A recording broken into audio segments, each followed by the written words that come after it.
One of the strangest and odd-looking cars ever produced here in Brazil has got to be the Gurgel. This is Lost in. Strap in. Let's go.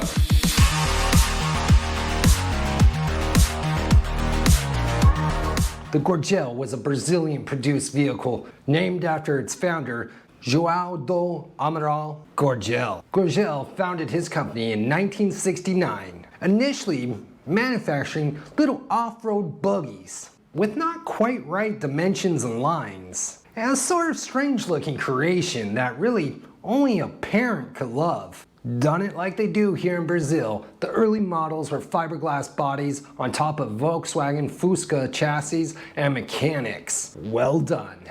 All the early buggy bodies were replaced by a new solution called Plastil Sci-Fi. This was a fiberglass and steel mesh fused in a system patented by Gurgel himself. Rise and growth, 1969 to 1987. The Ipanema was the first car produced by Gurgel, introducing the brand to the market. The next model was the first commercial success. Yes, the Zavent, also named X10, cool name. Production started 1973, being the first car Gurgel used with the Plastil technique, which proved to be very resistant in a corrosive environment and also very strong, deforming temporarily under impact without smashing or shattering. The Zavent also had a feature called Select Traction, with a system with 2 individual handbrakes. In a situation with low traction, it could be used where the driver could select either handle to lock up the free spinning wheel and transfer power to the other wheel, getting your butt out of a sticky situation.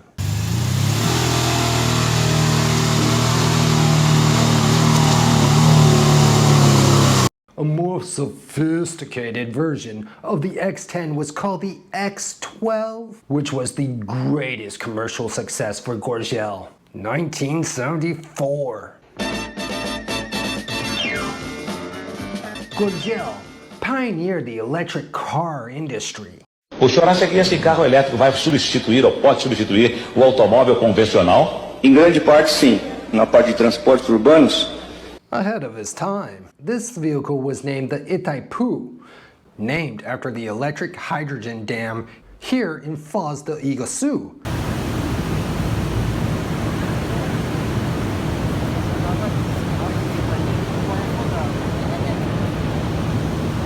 This was developed to be strictly a urbanomic vehicle, a city commuter, only for short distances. Unfortunately, due to the limited technology of the batteries at that time, they were far too heavy and really low capacity. The project was put on pause until 1980, when another electric vehicle was dreamed of, called the Itaipu 400. The E400 was envisioned as a little minivan, still designed as an urban commuter, and honestly, remarkable mileage for its day. And if electric wasn't your taste back then in the 80s, then hey, in the brochures, you can order the same body with a gasoline motor. Smart marketing. It was called the G800. Slipping backwards a year in 1979, the X15 was released. Designed as a van as well, with a capacity load of 7 passengers, another model was the G15, capable of carrying a 1-ton load, equipped with a 70-liter gas tank with an optional double gas tank, increasing your mileage. 1977 to 1978 saw business booming. Gurgel was the first Brazilian manufacturer to export specialty vehicles. They say they're the second in production amount, but I can't find who they're second to, so maybe that's just a little bit of advertisement boasting, not sure. 1981, the XEF was introduced, having the oddity of only 3 front seats. Strange. This was an unusual solution at the time, and honestly, today it is too. This car was an urban commuter model, with tiny little petite dimensions for the passenger. 1984 saw the carriage released. It had the same selective traction system as previous models, but had its own special qualities, like a torsion tube. Of course, this is used to transfer power from the front to the transmission and back. This system was excellent with the balance ratio, but due to the torsion in the tube, it required a slower transmission. Urban vehicles, 1987 to 1993. A small, economic, and totally national car was the dream of Sr. Gurgel. 1987, a day Gurgel himself called the Day of the Brazilian Technology Independence. The project Sina was presented. The first mini car of the brand was designed to be a cheap and more economic car offered in the market. For this project, a tax benefit was granted, thank you, reducing the IPI to 5%, aiming to have more competitiveness to big Papa Bear auto brands like Ford, Chevy, Volkswagen. Those were powerhouses. This car had huge advances in the national technology. This engine was called the Gurgel Intertron. Intertron was entirely designed and developed by Gurgel. Low cost, it was a bicylindrical engine, originally a 650cc with the option of a 800cc.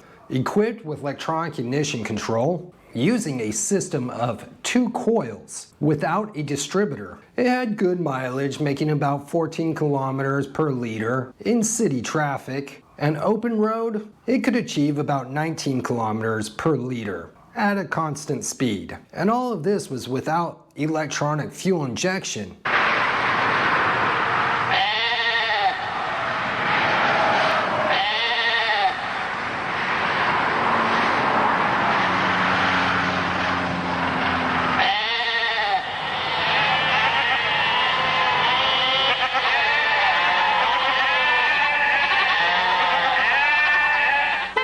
Fuja do rebanho. Entre num super mini Gurgel. O carro sem igual. The engine was very similar to the air-cooled VW, even sharing some internal component. But it had some improvements, a better compression ratio, water-cooled system, and a completely different ignition setup. And unlike the little VW Boxster motor, this could be taken up to around 6,000 RPM without valve floating occurring. That's where you have a steep drop off in power as you're revving it up. The first model based on the original project was the BR800, available with only the 800cc motor. This roughly generated about 55 horsepower with just minor changes and improvements. Like all other cars of the brand, this body was made of plasteel, coming in at a curb weight of only about 650 kilograms and measuring only 3.19 meters. Yeah, a tiny little petite thing, it being the smallest car ever produced here in Brazil. Tiny. The only way to buy this in 1988 was through a hairball scheme, where the buyer had to acquire up to 750 shares in stock, and that only made you eligible to buy the vehicle. The vehicle itself cost $5,000. So another $5,000 for your shares in stock did not make this vehicle cheap. Not at all. And mind you, the Chevette at this time only cost about $7,000. And that was the cheapest car here on the Brazilian automotive market. This Ponzi scheme lasted until 1990. When the car was finally sold independently of the shares. In this same year, the federal government changed the rules of the IPI, making it more fair for all other car industries to produce a 1.0 liter motor. No, God! No, God, please, no! No! No! No! 1992, in a response to the market, the Super Mini model was created. That's tiny. It had an improved finish, 35 extra horsepower, more improvements in the body, a more robust suspension. Wow. Way to go. 1993 to 1994. Last projects and bankruptcy. When President Fernando Collor gained office in March 1990, he soon opened the market to foreign products. Imports begun. And even considering the high taxes on these import vehicles, the the Brazilian national industry suffered.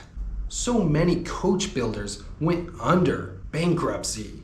The new imports were tough competition, and Gurgel suffered. The carriages, which had been Gurgel's best-selling SUV, was taken out of market in early 1991 as the Lotto Evo arrived. That's a cool little vehicle. I'm gonna do a video about that.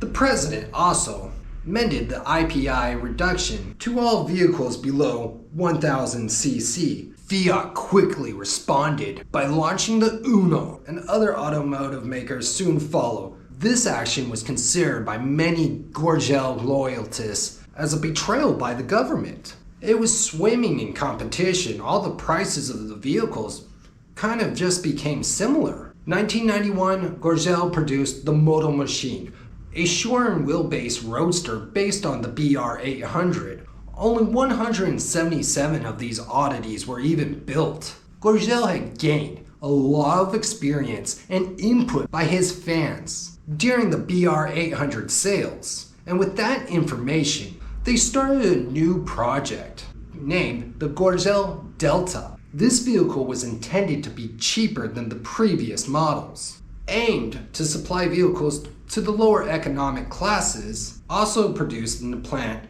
near the target market in the Northeast. Governors of the state of Ceará and São Paulo wrote a letter of intent in December 1991, where they were going to support Gurgel and sign a $30 million. The BNDES would also contribute if both states confirmed, and they would add another $25 million. By this time, Gurgel had already bought over 600,000 square meters of land, and he had also worked out a deal with Citroën to get all the machining tools to produce his vehicles. He was invested fully, and tragedy hits. The state of Ceará bailed out. What the fuck, y'all? God damn! God damn! Did not confirm anything. Radio silence for the following years. Due to the loss of support, São Paulo also pulled out. In 94, Gurgel entered preventive bankruptcy. Gurgel still tried to reach an agreement with the federal government, presenting the Delta project to then the president Itamar Franco, and this presentation resulted in a technical note saying that immediate action needed to be taken, treating this matter as a national issue. Still, no funding was produced. March 1st, 1994, Gurgel had collapsed. The administration appealed, but it was already too late. And at the end of 1994, the doors were finally shut and locked. You know, these old cars you can still see running on Brazilian roads to this day. In fact, I just saw one yesterday. It's what prompted me to do this video. This gentleman, Gurgel, was born in 1926. And in 2009, this gentleman passed away, leaving the world a little bit smaller. One less dreamer and creator out there. We have to thank him for all the cool little vehicles he gave us. Starting with the original buggy design, that weird little quirky design, all the way up through the weird and bizarre designs of the X15. I hope this inspires some of you to go out there and create your own vehicle. So do me a favor, give us a thumbs up, and share this with your primo. And consider leaving us a super thanks. Anything you donate to Loston will go back to saving some little baby to put her back on the road. And until next time, I'll see you on the flip side. Até o próximo. Ciao, ciao.